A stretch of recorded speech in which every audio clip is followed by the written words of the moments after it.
Bienvenue dans le débat. Giorgia Meloni à Washington où elle rencontre Donald Trump au moment où les Européens tentent de trouver une réponse coordonnée face au président américain. Adepte du Made in Italy, la chef du gouvernement italien parle-t-elle au président américain au nom de l'Europe? Au même moment, en tout cas, Marco Rubio, le secrétaire d'État américain, est à Paris avec l'émissaire sur le Proche-Orient, mais aussi sur l'Ukraine, Steve Witkoff, un proche de Trump, tous deux donc reçus par Emmanuel Macron. Le ministre français des Armées, Sébastien Lecornu, est quant à lui à Washington, où il a rencontré son homologue Pete Hegseth. Du côté de Moscou, une réaction, celle de l'émissaire de Poutine, qui accuse de nombreux pays, je cite, de tenter de perturber le dialogue entre la Russie et les États-Unis. Alors, ignorés dans les négociations sur l'Ukraine, les Européens sauront-ils rester unis face à Trump? Giorgia Meloni est-elle d'abord européenne ou italienne? Les entretiens de Marco Rubio, de Steve Witkoff et d'Emmanuel Macron marquent-ils une reprise du dialogue avec les Européens? Face à Trump, les Européens agissent-ils en ordre dispersé? Voilà les questions que nous avons posées à nos invités et nous prendrons en direct la conférence de presse Giorgia Meloni et Donald Trump. J'ai le plaisir d'avoir à mes côtés Guillaume Ancel. Bonsoir. Bonsoir. Merci d'être là, ancien officier et chroniqueur de guerre, auteur des petites leçons sur la guerre, comment défendre la paix sans avoir peur de se battre aux éditions Autrement. Bienvenue à vous. En face de vous, Steven Ecovitch, bonsoir. Bonsoir. Merci d'être là. Vous êtes professeur de relations internationales à l'American University of Paris. Bienvenue également à Fabienne Keller, qui donc est députée européenne de Renew Europe, qui est en direct avec nous de Strasbourg. Bonsoir à vous. Bonsoir. On attend dans quelques minutes donc la conférence de presse de Giorgia Meloni et de Donald Trump. Avant justement de les écouter, ils sont déjà ensemble, ils se parlent. Un mot avec vous, Steven Ecovitch, peut-être replacer un peu ce contexte. Trump a déjà dit qu'a priori, il voudrait passer un deal avec Giorgia Meloni. Il ne la conçoit pas véritablement comme la chef de l'Europe, il la voit vraiment comme la chef du gouvernement italien. Un chef d'État est toujours un chef d'État d'un pays, mais il me semble que jusqu'à présent, Mme Meloni était plutôt solidaire de l'Union européenne, surtout sur le dossier Ukraine. Donc je crois que pour l'instant, il n'y a pas vraiment de clivage. Bien évidemment, elle représente elle-même son pays, mais pour l'instant, je crois qu'on peut dire que Madame était plutôt... comme j'ai dit, solidaire. Et du reste des Européens pour l'Ukraine. Elle a une relation un peu spéciale avec Donald Trump, en tout cas c'est lui qui le dit. Oui, le monde devient de plus en plus bizarre parce que là, on a une dirigeante italienne qui est héritière d'un parti mussolinien fasciste, qui s'avère plus démocratique qu'un président américain qui défend une démocratie américaine, dont certains de ses anciens officiers généraux estiment qu'il est fasciste. Donc, on est dans quel monde aujourd'hui? Donc, c'est une question qu'on peut se poser. Guillaume Ancel, est-ce qu'elle va être plutôt est-ce qu'elle est en train de parler plutôt des intérêts italiens, Giorgia Meloni, ou est-ce qu'elle met en avant justement la solidarité à l'égard de l'Ukraine? Qu'est-ce qu'il va lui demander? Qu'est-ce qu'elle va obtenir de Donald Trump? Mon sentiment, c'est que le problème est moins Meloni que Donald Trump. Et que pour l'instant, les Européens ont bien compris que si jamais ils agissaient chacun de leur côté, ils étaient morts. Parce qu'on rappelle juste que les États-Unis, ce qui fait leur force, c'est ces 50 États qui sont réunis et que nous, on est 27 États plus ou moins unis dans un club de commerçants. Or là, on parle de notre sécurité.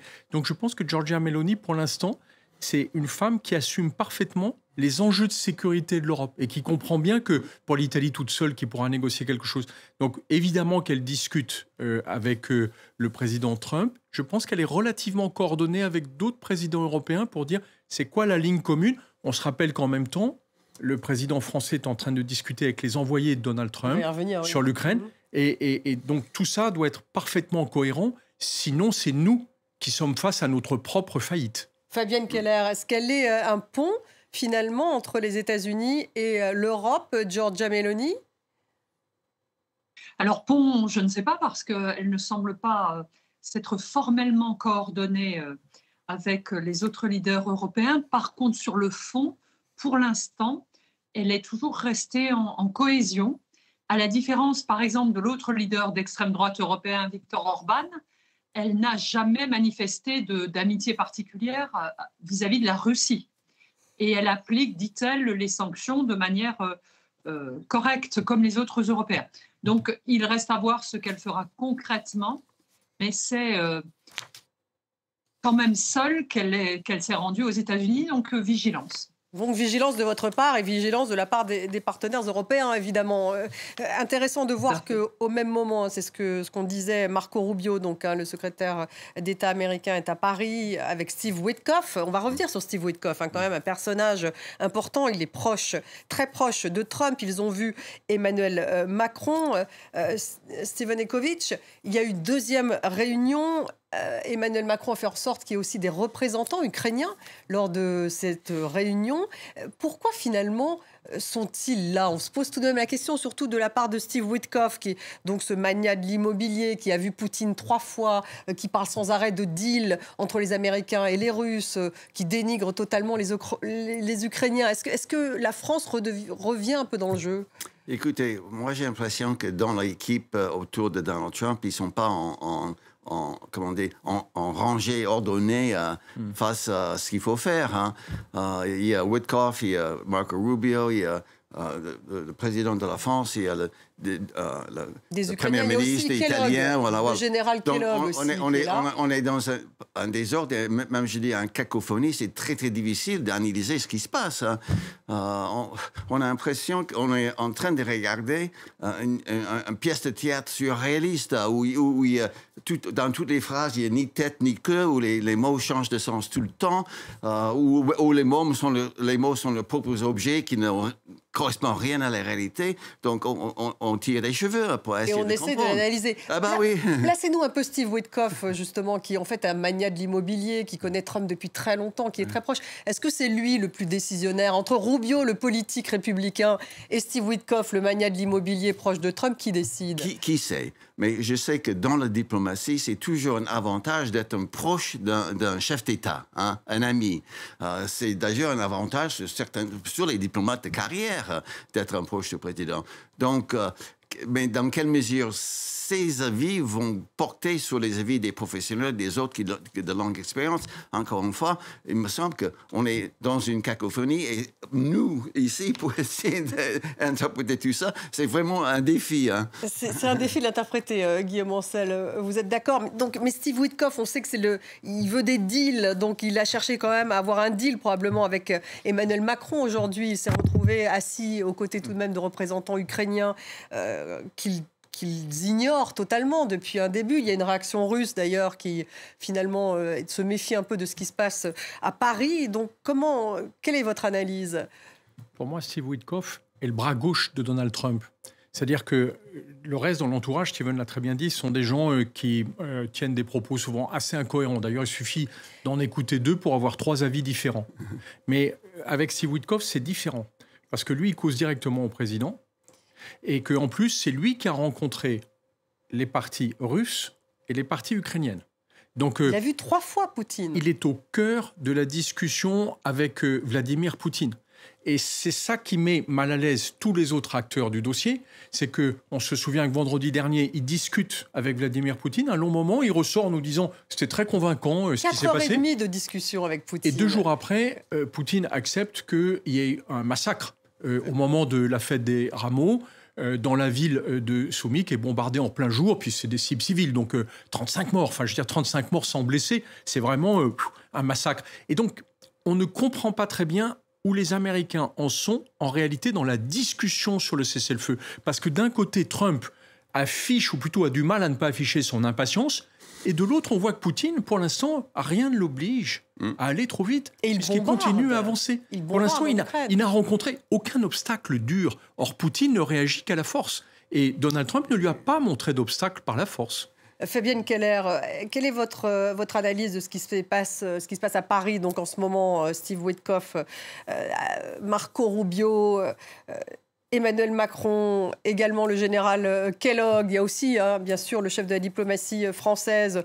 2 grosses réunions aujourd'hui. On se parle, on inclut des représentants ukrainiens. Pour vous, c'est tout de même une façon d'essayer de remettre l'Europe dans le jeu? C'est pas seulement d'essayer, c'est l'Europe qui est rassemblée, puisque j'ai compris qu'il y avait un haut représentant allemand qui était présent, un Britannique également.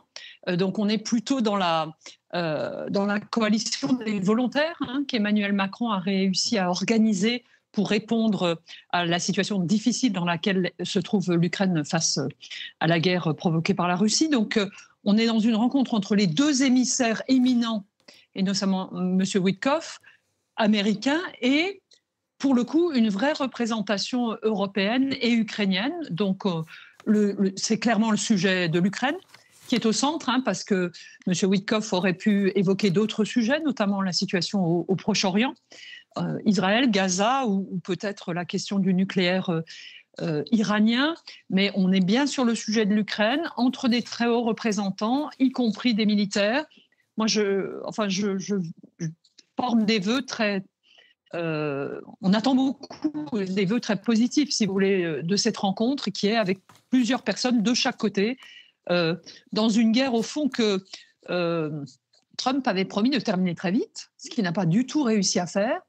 Donc peut-être on peut espérer qu'il y a une prise de conscience côté américain que ce n'est pas juste un deal qu'il faut passer, mais bien un ensemble de mesures dont il faut discuter pour assurer une paix durable, à la fois pour l'Ukraine et puis pour toute l'Europe, parce que la Russie est notre voisin pour tout le temps, pour l'éternité. Donc il faut bien que les accords de paix soient très complets et définissent des règles de sécurité pour tout le continent européen. Ça, c'est ce que souhaitent bien sûr les Européens, c'est ce que souhaite Emmanuel Macron, mais on sait bien, Steven Ekovitch, que Donald Trump, lui, son objectif, c'est un deal avec la Russie, un deal économique aussi avec l'Ukraine, sur les ressources.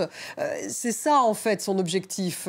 Donc c'est d'ailleurs même étonnant qu'il y ait tout ce ballet diplomatique à Paris, mais peut-être que ça peut tout de même créer quelque chose, puisque les Européens souhaitent, au contraire, vendre leur architecture de sécurité européenne à l'Amérique.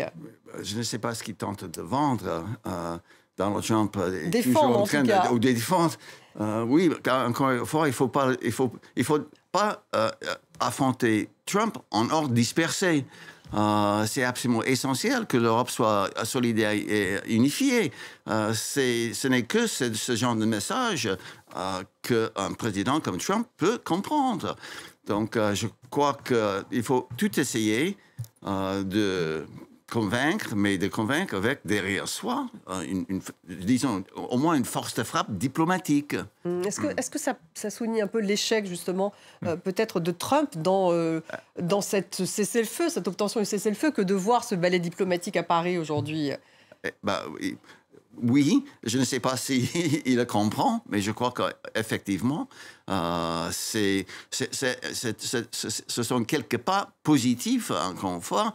Qu'est-ce qu'il comprend, Donald Trump? Dites-moi.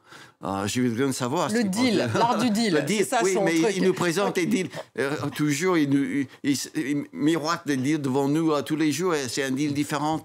Donc, il a besoin de braquer les projecteurs un jour sur Gaza, un autre jour sur l'Ukraine, un autre jour sur des guerres terrestres. Le but de Donald Trump, c'est toujours de braquer sur lui les caméras, les lumières.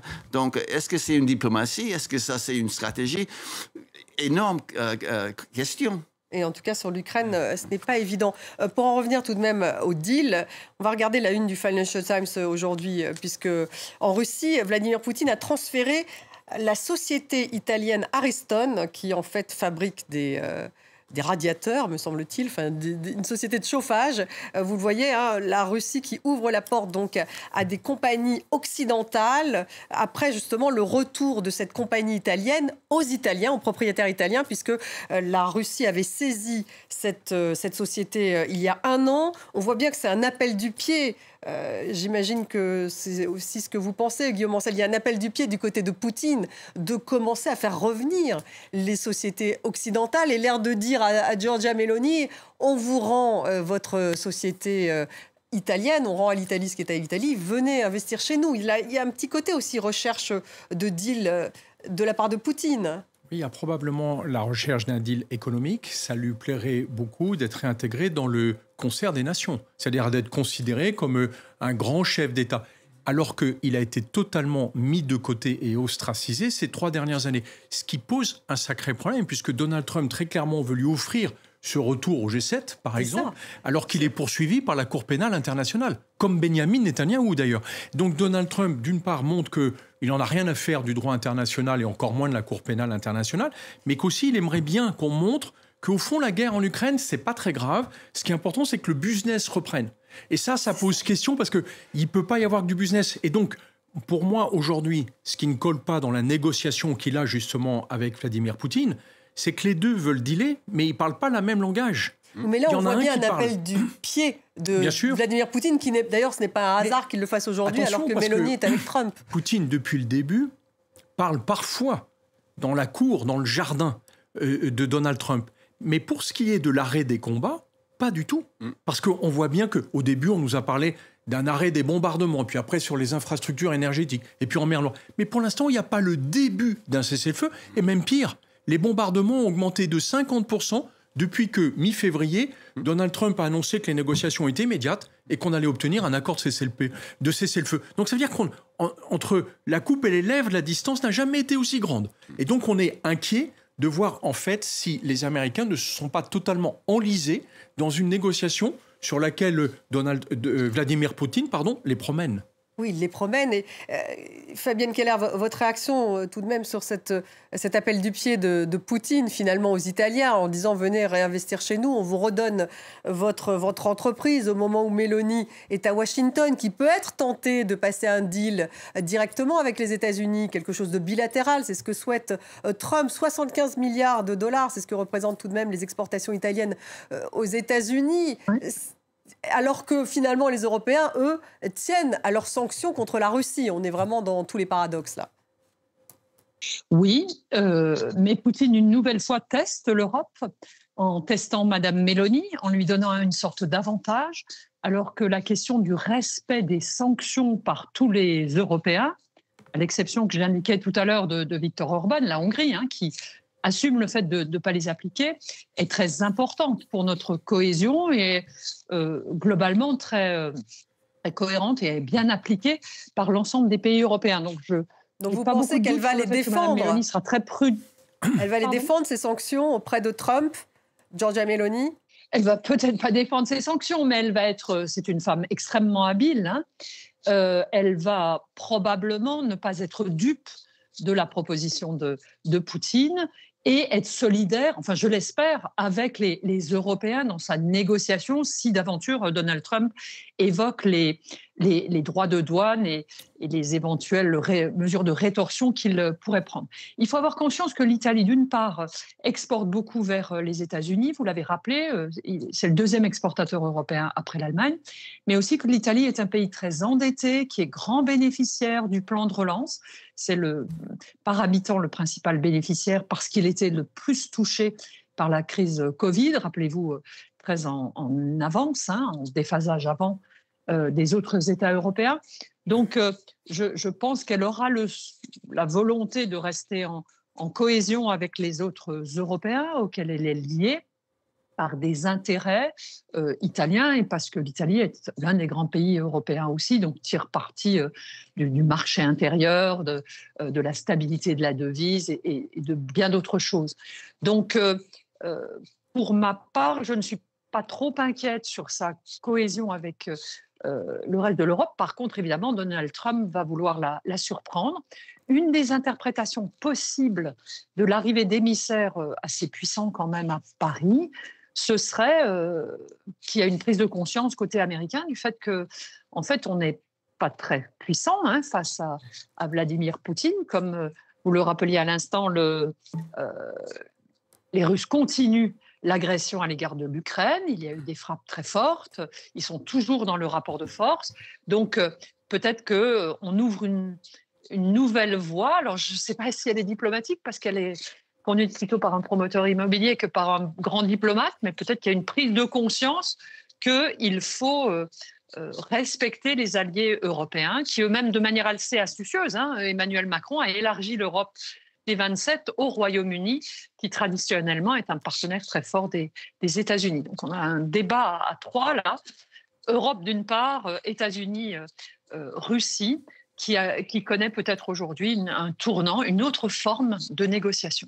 Et peut-être l'habileté, Guillaume Ancel, d'Emmanuel Macron, effectivement, comme le dit Fabienne Keller, d'avoir élargi cette rencontre en incluant un représentant ukrainien, en incluant aussi un Allemand, enfin, en faisant une espèce de mini-sommet européen à cette occasion. Alors, est-ce que ça portera ses fruits? Ça reste une question. Mais... Fabienne Keller a raison de soulever ce point parce que la négociation est d'autant plus compliquée que alors que d'un côté, Steve Witkoff vient nous dire « Non, ça se passe bien, on discute avec les Russes, ça va bien se passer ». De l'autre, Sergueï Lavrov, le ministre des Affaires étrangères de Poutine, dont on sait que c'est le porte-parole, il n'y a pas l'épaisseur d'une feuille entre les deux, vient de déclarer au magazine Commerçant, dans une interview le 14 avril, il y a 3 jours, qu'en fait, la Russie était tout à fait légitime de récupérer les pays baltes, la Finlande et une partie de la Pologne, parce que ça appartient à l'Empire russe dans son esprit. Et donc, on voit bien qu'il y a cette manifestation officielle de la part de la Russie que c'est un empire et que ses frontières doivent s'arrêter là où ses chars les mènent. Donc elle n'a jamais été aussi agressive,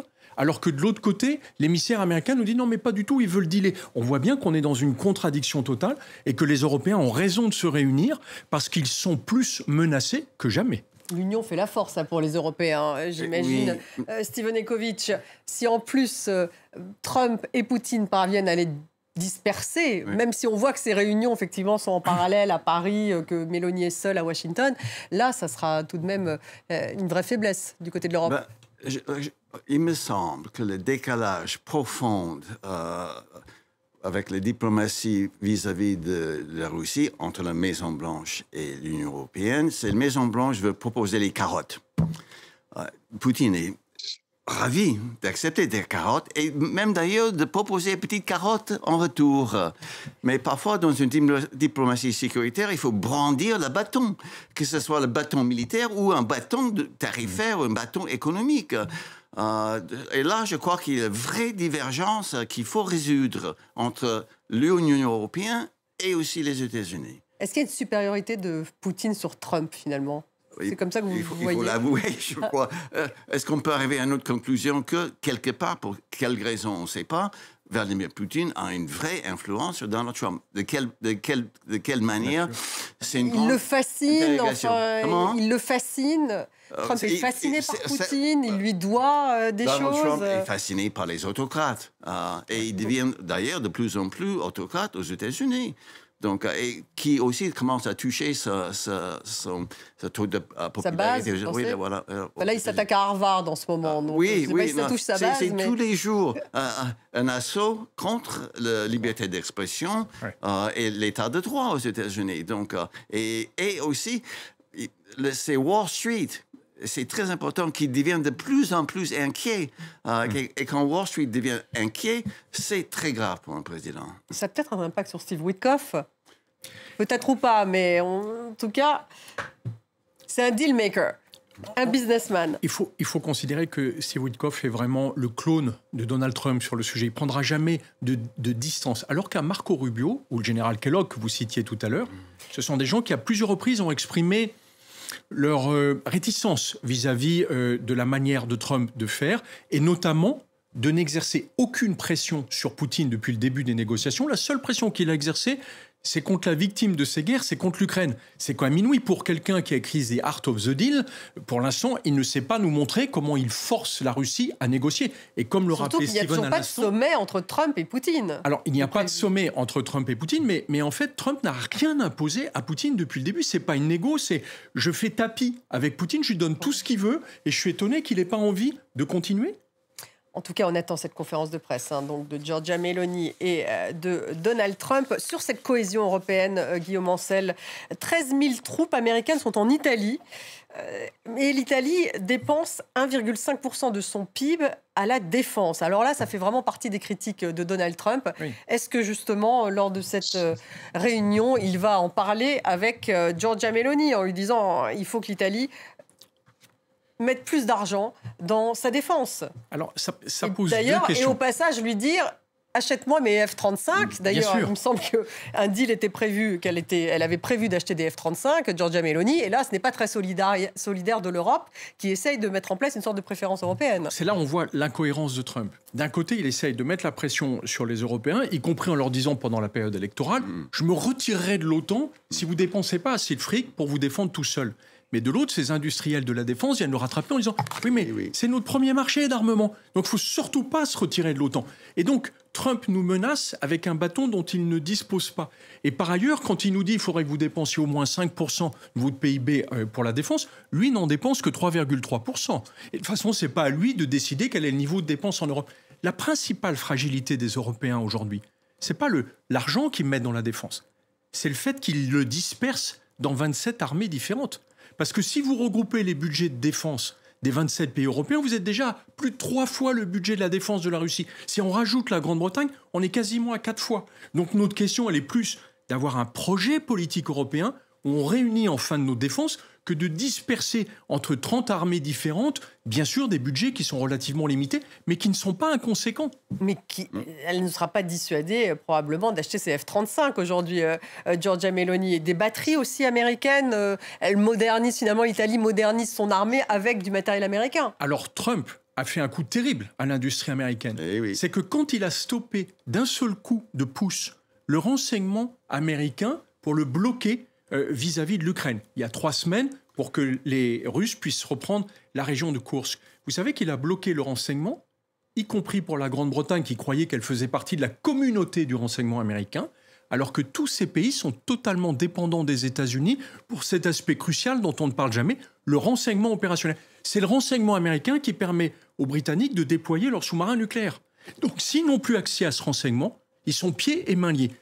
On examine. Est-ce que ça va suffire, Guillaume Ancel, pour justement la dissuader d'acheter ces F-35 ? Et d'autres pays d'ailleurs, l'Allemagne. C'est le problème, c'est que du coup, quand on examine les systèmes les plus avancés et les plus coûteux, comme le chasseur F-35, les Européens découvrent qu'une partie des systèmes logiciels qui sont dessus sont dépendants de liens directs avec les États-Unis. Ça veut dire que formellement, les Américains peuvent neutraliser une partie du fonctionnement de ces appareils s'ils voulaient s'opposer à leur utilisation dans une mission qu'ils n'approuveraient pas. Et ça nous pose des questions terribles parce qu'il n'y a pas que l'Italie qui voulait acheter des F-35, l'Allemagne devait le faire aussi. Et elle se dit, est-ce qu'on peut continuer à prendre ce risque un jour un Donald Trump nous dise, vous n'utiliserez pas le matériel que je vous ai vendu pourtant pour des milliards. Ça fait probablement partie des négociations. Le Canada commence à bouder aussi les F-35. Le Canada commence à bouder. Donc on va voir si ça ne démarre pas un mouvement européen pour revenir à une défense européenne, argent dépensé en Europe. Et encore une fois, tout l'argent dépensé dans la défense et crée des emplois qualifiés et booste l'économie des pays. Hein. Donc, ce n'est pas un argent jeté par la fenêtre. 90% de l'argent du budget américain de défense entre dans l'économie américaine. Donc, on peut imaginer que ça soit semblable aussi pour l'Europe. Fabienne Keller, Giorgia Meloni, ça va probablement faire partie de cette négociation avec Trump, cet achat d'appareils militaires, de F-35 américains. Alors, peut-être, je ne sais pas, je ne suis pas à la Maison-Blanche, mais ce ne serait pas prudent du tout de la part de Giorgia Meloni de s'engager aujourd'hui. Alors qu'elle est seule avec Trump et que les Européens sont, comme on le disait à l'instant, rassemblés en face des émissaires américains. Ce ne serait pas prudent parce que le cœur du débat, depuis l'annonce par Ursula von der Leyen des 800 milliards investis collectivement, ce n'est pas du budget européen, c'est de l'addition de budgets nationaux, mais dont 150 milliards seraient financés par l'Europe pour se doter d'une armée et surtout des armements européens avec la volonté de créer une base industrielle européenne, donc d'appliquer une sorte de préférence européenne, avec les difficultés techniques que Guillaume Ancel vient d'évoquer. C'est-à-dire il y a certains éléments qu'on ne sait pas fabriquer tout seul au jour d'aujourd'hui, mais avec l'idée d'investir pour se créer cette autonomie stratégique indispensable pour maîtriser notre armement et notre défense, ce serait particulièrement maladroit de la part de Giorgia Meloni d'annoncer des achats de F-35 américains. Bien sûr, historiquement, les Européens achètent soit national, soit américain.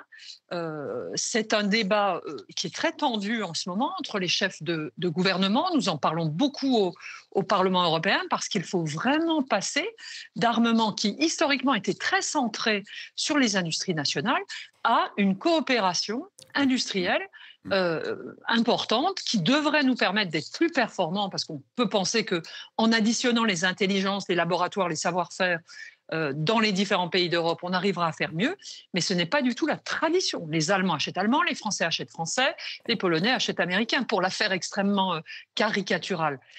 Donc, c'est un changement complet de paradigme, un peu à l'image de ce qu'on disait sur l'industrie pharmaceutique, qu'il faudrait réapproprier, rendre à nouveau européen. Mais dans le domaine de la défense, c'est encore plus important, puisque historiquement, l'ennemi, c'était l'autre État européen.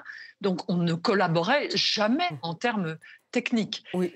Donc, je verrais assez mal Madame Meloni faire...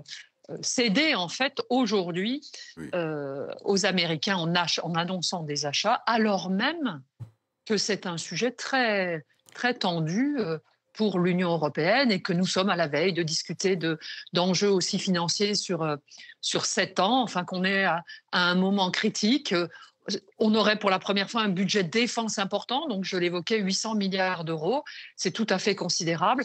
Ce serait malvenu que toute seule, elle prenne une position, même si cela concernait seulement son propre budget italien de la défense. Et Guillaume Ancel, ça voudrait dire qu'elle négocie, que contre ces F-35, elle aurait accès à un marché américain pour des produits italiens, ou que peut-être elle aurait une exemption sur ses droits de douane, parce qu'aujourd'hui, il y a 10% de droits de douane appliqués à l'ensemble de l'Union européenne. Est-ce que... et ce n'est pas Ursula von der Leyen, encore une fois, qui est, je vous vois, ce n'est pas Ursula von der Leyen qui est dans le bureau de Donald Trump. C'est une compétence européenne, attention. Attention, on ne peut pas négocier ses droits de douane.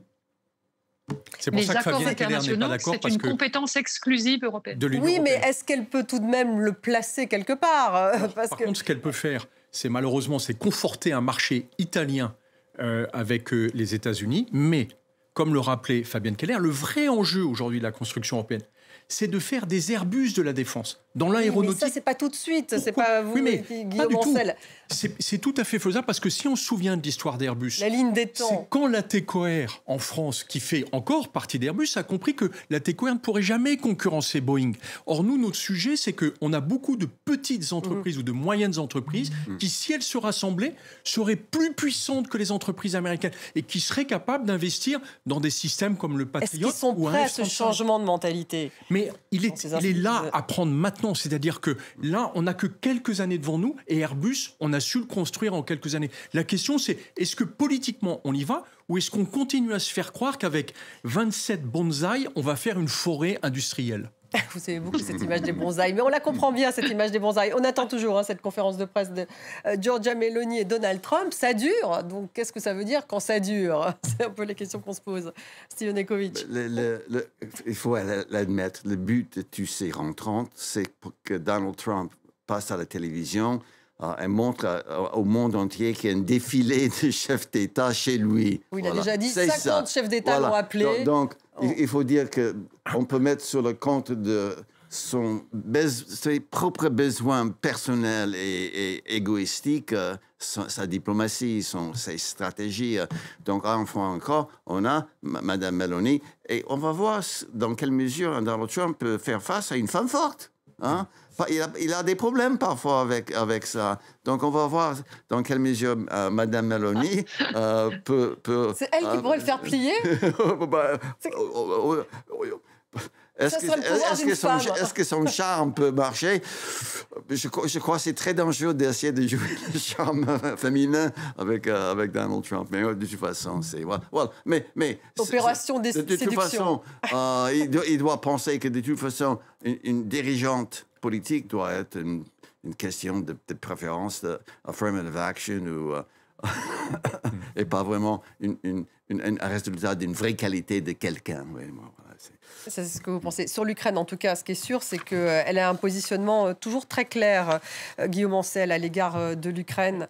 Giorgia Meloni, contrairement à de nombreux politiques italiens, elle est... Vraiment, elle a soutenu l'Ukraine depuis le début et elle continue de soutenir l'Ukraine. Est-ce que dans un rendez-vous comme cela avec Trump, il pourrait essayer justement de lui demander de moins soutenir l'Ukraine ou de faire en sorte qu'un État européen soutienne moins l'Ukraine? Ça fait partie aussi, ça, des discussions possibles. Je pense que Donald Trump n'oserait pas faire ça parce que d'abord, il est en face d'une femme forte, comme le rappelait Steven, et ce n'est pas du charme dont elle va user. c'est du fait que c'est une vraie femme dirigeante qui sait dire non à des gros machos comme Donald Trump. La deuxième chose, c'est qu'elle a un positionnement en Europe qui est très intéressant parce que tout le monde a craint quand elle a pris le pouvoir qu'elle se positionne avec les partis d'extrême droite, dont je rappelle que leur particularité commune, c'est qu'ils votent tous contre le soutien à l'Ukraine tout en nous disant le contraire. Et qui relayent la propagande de Moscou. Or, elle n'a jamais pris ce parti-là, y compris contre certains de ses alliés au sein de la politique italienne, en montrant que non, on devait continuer à défendre l'Ukraine et défendre les valeurs européennes, ce qui n'est pas du tout le cas du Rassemblement national. D'ailleurs, on se demande France, pourquoi. Pourquoi a-t-elle un positionnement aussi clair à l'égard de... Elle soutient l'Ukraine depuis le début, contrairement à sa mouvance politique. Parce qu'en fait, elle sait que d'une part, c'est l'intérêt de l'Italie, et deuxièmement, je pense que c'est une Européenne convaincue et qu'elle a très bien compris que l'intérêt de l'Europe, c'était surtout pas d'être soumis par Poutine ou par Trump. Et donc, j'ai plutôt confiance dans sa capacité à lui tenir tête, même si Donald Trump croit que parce qu'il est gros et qu'il a une grosse voix, il va lui imposer sa volonté. Ça ne m'étonnerait pas qu'il n'obtienne pas grand-chose aujourd'hui. Vous êtes d'accord, Fabienne Keller? C'est vrai que c'est intéressant de revenir sur son positionnement à l'égard de l'Ukraine, Giorgia Meloni, alors que dans sa mouvance politique, en Italie, ils sont pro-russes, clairement. C'est tout à fait exact. Elle a toujours marqué fortement une volonté d'être pro-européenne. Ça m'avait frappé au moment de son installation. Dès le lendemain, elle va voir Ursula von der Leyen, puis Roberta Metsola, la présidente du Parlement européen. Donc elle a marqué, bien que venant de l'extrême droite, sa volonté de s'inscrire dans la dynamique européenne. Contrairement à la plupart des partis membres des groupes d'extrême droite, elle ne vote pas contre le budget européen, elle le vote, elle participe à sa construction. Donc ça, c'est une dimension importante. Et s'agissant de sa relation avec Donald Trump, est-ce qu'elle n'est pas aussi dans une volonté de s'affirmer, de prendre un autre rang au sein des 27 chefs d'État européens? Emmanuel Macron a vraiment pris le manche depuis qu'il a créé la communauté. Je vous interromps parce qu'on va à Washington. Hein, justement, Donald Trump est en train de s'exprimer aux côtés de Giorgia Meloni. C'est maintenant, hein, on l'écoute.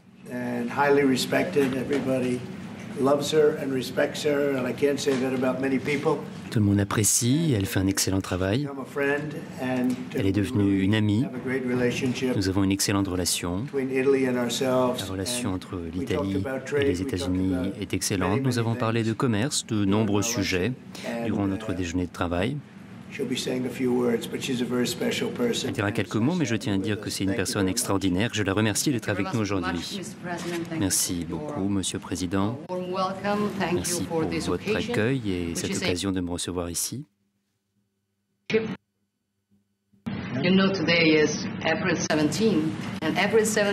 Aujourd'hui, c'est le 17 avril, l'anniversaire de l'accord que Christophe Colomb avait fait en son temps. Et pour vous rappeler à quel point nos liens sont anciens et que nous partageons également un combat contre la guerre et contre l'idéologie qui tente d'effacer notre histoire. Je sais que nous partageons nombreux objectifs, la lutte contre la migration illégale, la lutte contre les drogues de synthèse. Je sais que vous avez présenté un plan pour lutter contre le fentanyl, par exemple. Nombre de sujets qui concernent notre relation bilatérale ont été au menu de nos discussions. Nous avons abordé la défense, les sujets économiques, l'espace, l'énergie. L'Italie devra augmenter ses importations de gaz naturel liquéfié. Et le nucléaire également a été abordé. Nous voulons développer le nucléaire. Nous pouvons travailler sur ce sujet ensemble. Les entreprises italiennes investiront encore davantage, comme elles le font déjà depuis des années. Elles investiront environ 10 milliards, et cela témoigne du fait à quel point nos économies sont interconnectées. Voilà qui est extrêmement important, Monsieur le Président. Il n'en va pas seulement de l'Italie, mais il en va de l'ensemble de l'Union européenne. Les échanges entre nos deux pays sont très importants. Il y a des investissements des relations commerciales, tous ces sujets dont nous avons parlé aujourd'hui. Mais en fin de compte,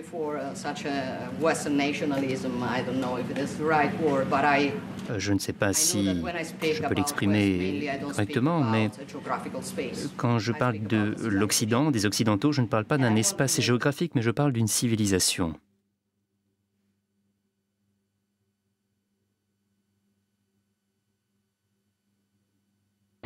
Et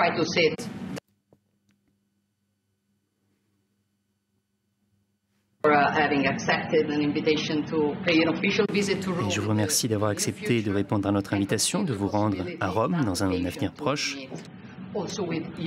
et de rencontrer à cette occasion des responsables européens. Mon objectif, c'est de redonner sa grandeur à l'Occident et il me semble que nous pouvons le faire conjointement. Nous allons poursuivre nos travaux sur ces différents sujets. Et pour conclure, je peux dire que je suis fier de me trouver ici à vos côtés.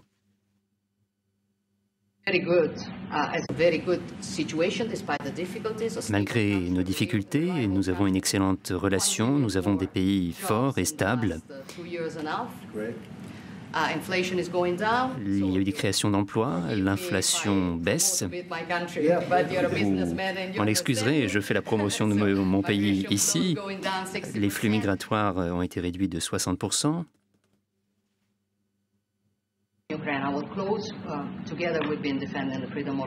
Et ensemble, nous pourrons défendre l'avenir de l'Ukraine et construire la paix. Je soutiens vos efforts en ce sens, Monsieur le Président. Merci beaucoup. Je pense que nous en sortons bien sur cette voie.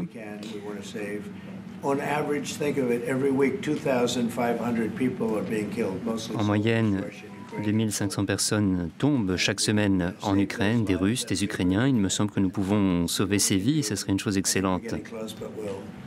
Nous avançons, mais nous n'y sommes pas encore et nous vous tiendrons au courant. Merci beaucoup. Des questions?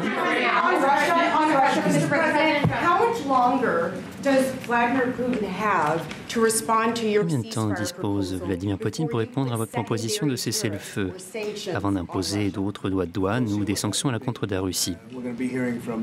Nous verrons. Les Russes nous feront un retour cette semaine, très rapidement donc. Nous verrons. Ce que nous voulons, c'est que la guerre se termine. He says he won't leave even if you ask him to. Do you believe you have? If I ask him to, he'll be out of there. But do you believe you have the power to remove him? And are you trying to do that? I don't think he's doing. Avez-vous le pouvoir de le suspendre de ses fonctions? Je pense que ces décisions qu'il a prises ont été trop tardives. Cela n'a pas été pris assez rapidement et je ne suis pas du tout satisfait. Et je pense qu'il quittera ses fonctions très rapidement, croyez-moi-en. Are you trying to remove him, Mr. President? Do you have a question? Mr. President, yesterday Judge Boasberg, in a case against your administration. Il y a une affaire en justice contre votre administration. La justice n'acceptera pas que ces décisions de justice ne soient pas respectées. Bien, vous aurez à parler à nos juristes, ils sont extrêmement compétents. Ce que je peux vous dire, c'est que nous faisons un travail extraordinaire. Nous mettons les criminels en prison. Ce que nous faisons, c'est de faire un excellent travail. Nous mettons dehors les criminels en dehors de notre pays. Des centaines de milliers de criminels, des meurtriers, des vendeurs de drogue.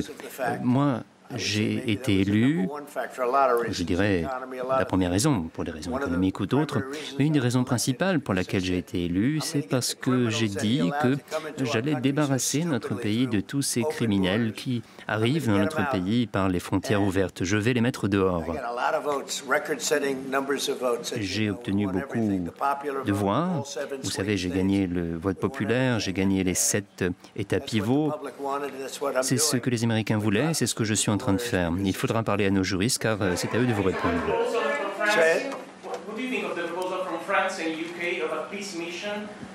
Que pensez-vous de la mission de paix organisée par la France, le Royaume-Uni? Pensez-vous que l'Italie devrait y participer?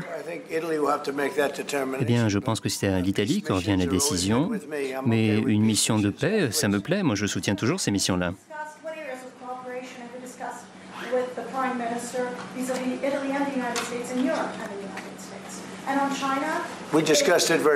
Nous avons rapidement parlé de ce sujet.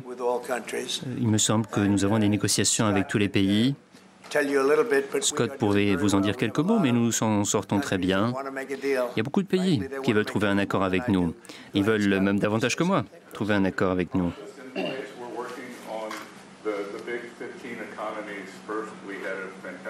Nous travaillons avec les 15 premières économies mondiales. Nous avons une réunion excellente avec le Japon.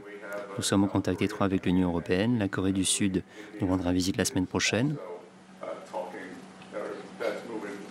Croyez-moi, les choses avancent vite et vont dans le bon sens. Sur l'Ukraine, Monsieur le Président. Le président Zelensky a dit que la Chine livrait des munitions à la Russie. Avez-vous des informations à ce sujet? Nous allons avoir un accord sur les minerais qui sera signé jeudi prochain. Scott, c'est bien ça? En tout cas, rapidement. Je pense que l'accord sera signé. Ils seront à la hauteur de celui-ci. Mais non, je n'ai pas de commentaires sur ce sujet. Je n'en sais rien.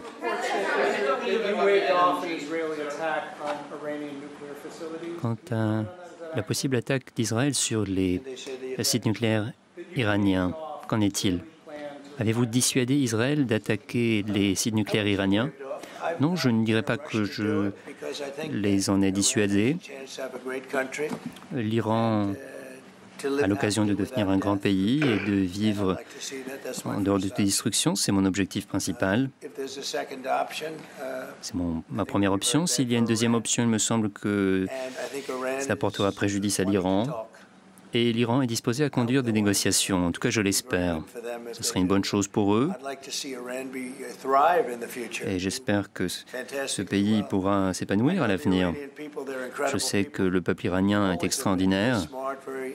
Il l'a toujours été par le passé. C'était un peuple incroyable. Et je ne veux rien faire qui fasse du mal à qui que ce soit, mais c'est ainsi, l'Iran ne peut pas se doter de l'arme nucléaire. C'est très simple. Nous ne voulons pas leur prendre leur industrie, leurs terres.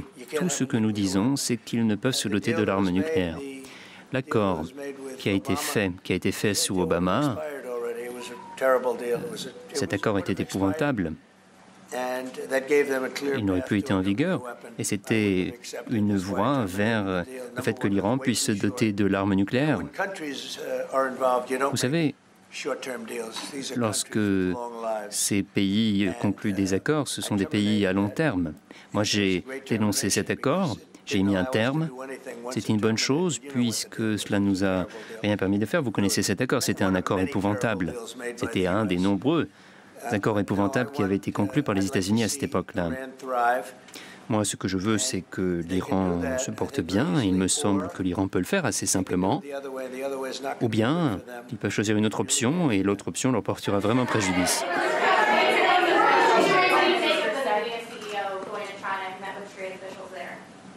Ian Jensen est un type extraordinaire. C'est devenu un de mes amis. Une personne qui est très fière de notre pays, qui adore mon pays, je ne m'inquiète pas du tout.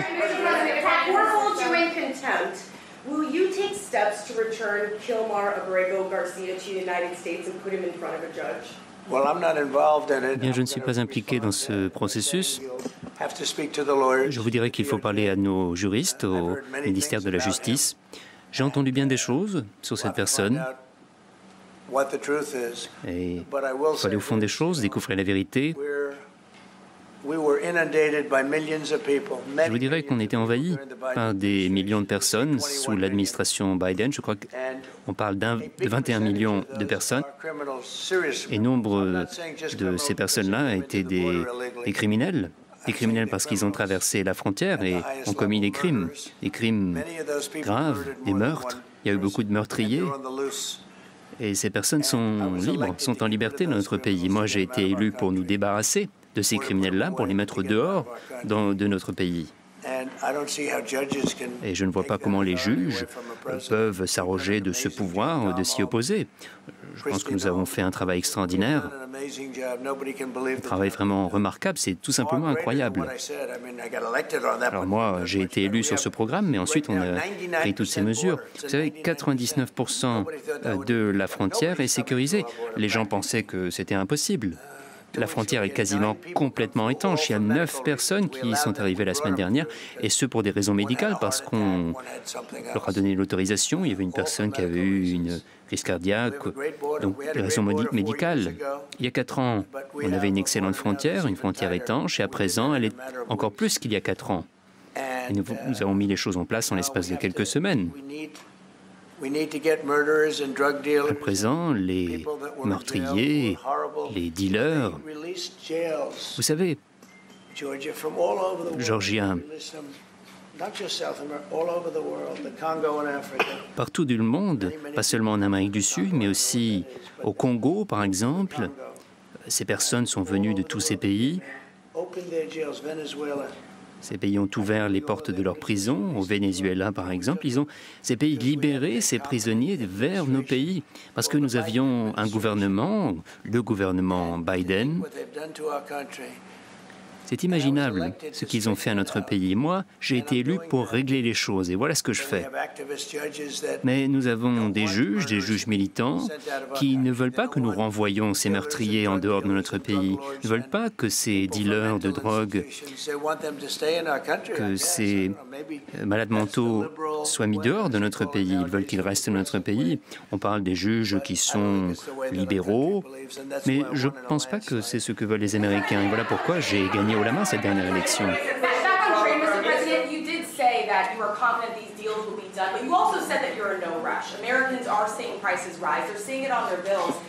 Les Américains voient qu'il y a une crise, les prix augmentent. Qu'en est-il? Les Américains ont déjà vu la situation s'améliorer. Parce que si vous disiez la vérité, vous ne la dites pas, cette vérité. Le prix de l'essence, c'est à 1,98 le gallon, vous l'avez vu. Le prix du pétrole a baissé. Le prix des biens de première consommation a également baissé de manière substantielle. Le prix des œufs, bien vous savez, ça faisait qu'une semaine que j'étais au pouvoir et on m'a dit que les prix des œufs avaient augmenté. Ça fait que 7 jours que j'étais au pouvoir et on me disait que les prix des œufs avaient explosé. La presse qui diffuse des fake news, comme vous par exemple, m'agressait sur cette question des œufs et moi je disais je ne viens qu'arriver. Et le prix des œufs a augmenté de plus de 80% et tout le monde veut en acheter pour Pâques. Ce que nous avons fait, c'est un travail extraordinaire et maintenant, le prix des œufs a baissé de 92%. Notre commissaire chargé de l'agriculture, M. Brooke, a fait un travail extraordinaire, vraiment extraordinaire. La seule chose qui a augmenté, ce sont les taux d'intérêt, car nous avons un directeur de la Federal Reserve qui se mêle de politique. C'est une personne que je n'ai jamais portée dans mon cœur, je dois vous le dire. Et lui se mêle de la politique. Les taux d'intérêt devraient baisser.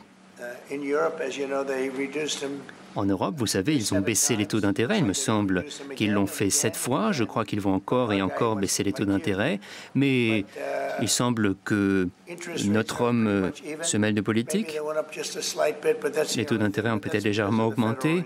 Mais ces difficultés sont liées à la Réserve fédérale parce que ce ne sont pas des gens très intelligents. Allez-y.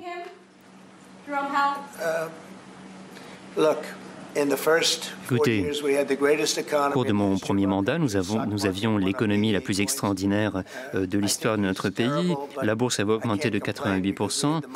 Je pense qu'il est épouvantable, mais bon, je ne peux pas m'en plaindre puisque nous sommes le gouvernement qui a le plus de compétences économiques. Il me semble que c'était il y a 4 ans et aujourd'hui, nous allons nous en sortir encore mieux.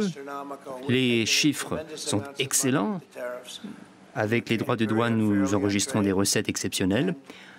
Sur le commerce, les autres pays nous ont très maltraités et ces pays ont du mal à s'en accommoder. Nous avons à présent un véritable président, un président qui comprend ce dont il s'agit. Par le passé, nous avions des présidents qui, certes, parfois étaient intelligents, mais qui ne comprenaient pas l'économie, qui ne comprenaient pas les entreprises, ou peut-être n'était-ce pas une priorité pour eux. Et puis la dernière administration, ils ont truqué une élection, c'est tout ce dont elle était capable, cette administration. C'était la pire administration dans toute l'histoire de notre pays. C'était la pire administration depuis Jimmy Carter. Jimmy Carter est mort en homme heureux et vous savez pourquoi? Il n'était plus le pire président des États-Unis, c'était Joe Biden. Les chiffres après ce processus vont être extraordinaires. Les choses sont en train d'avancer, tout le monde veut conclure un accord avec nous et s'ils ne le veulent pas, nous allons conclure un accord pour eux, c'est aussi simple que cela. Mais nous allons écouter toutes les parties. Je pense qu'au nom de Scott et de tous ceux qui travaillent sur ce dossier, que nous sommes à l'écoute et on va être très juste, on va être équitable, mais ce sont nous décidons de conclure ces accords.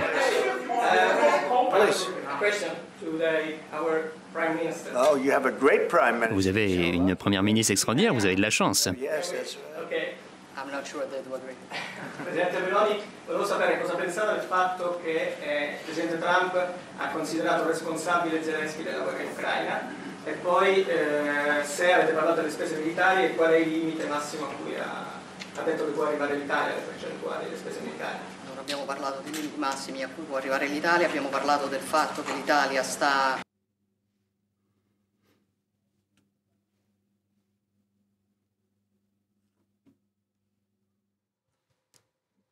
Un peu plus de 20 heures à Paris, l'essentiel sur France 24. Vous l'avez vu, Donald Trump reçoit en ce moment même Giorgia Meloni à la Maison-Blanche, la présidente du Conseil italien, et qui est venue en mission qu'on peut considérer comme délicate pour notamment négocier les droits de douane, outil de la guerre commerciale que le président américain a déclenché avec le reste du monde. On va faire le point sur ce qui s'est dit lors de cette conférence de presse à laquelle vous avez pu assister en direct sur France 24. Mathieu Mabin, vous êtes en direct avec nous depuis Washington.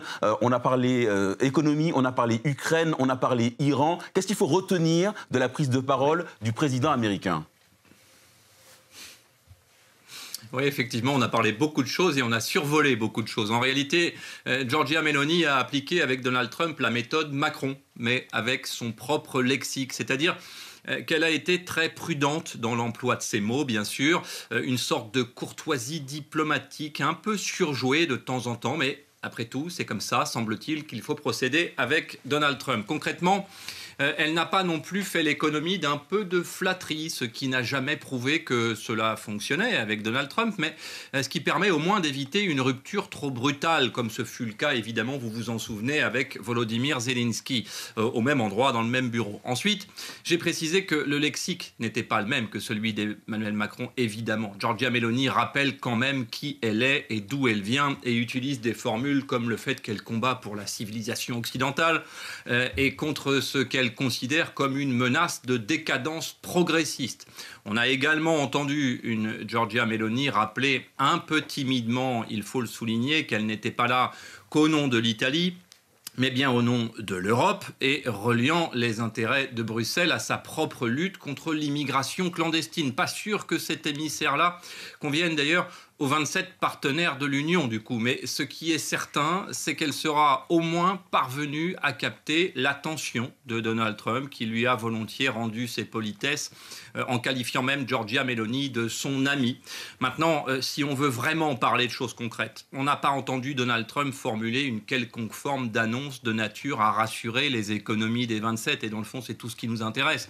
Et enfin, s'agissant de l'Ukraine, le moins qu'on puisse dire, c'est que le président américain a été particulièrement évasif, sans doute pour ne pas interférer avec ce qui se déroulait en ce moment à Paris aujourd'hui, mais concrètement également parce que les dernières frappes russes en Ukraine placent la diplomatie américaine, sinon en situation d'échec, au moins dans une bonne vieille impasse. On va revenir avec vous sur le dossier ukrainien un peu plus en profondeur dans un instant.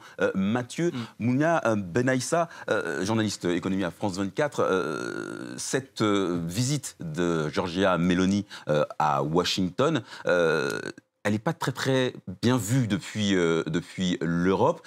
Est-ce que Giorgia Meloni a été mandatée en quelque sorte pour défendre les intérêts de l'Union européenne ou pas? Alors pas vraiment, et surtout, on se souvient qu'Emmanuel Macron avait dit qu'il ne fallait pas faire cavalier seul dans ce dossier en particulier des droits de douane. La décision in fine va se prendre à Bruxelles, et c'est la présidente de la Commission européenne qui doit se prononcer, Ursula von der Leyen.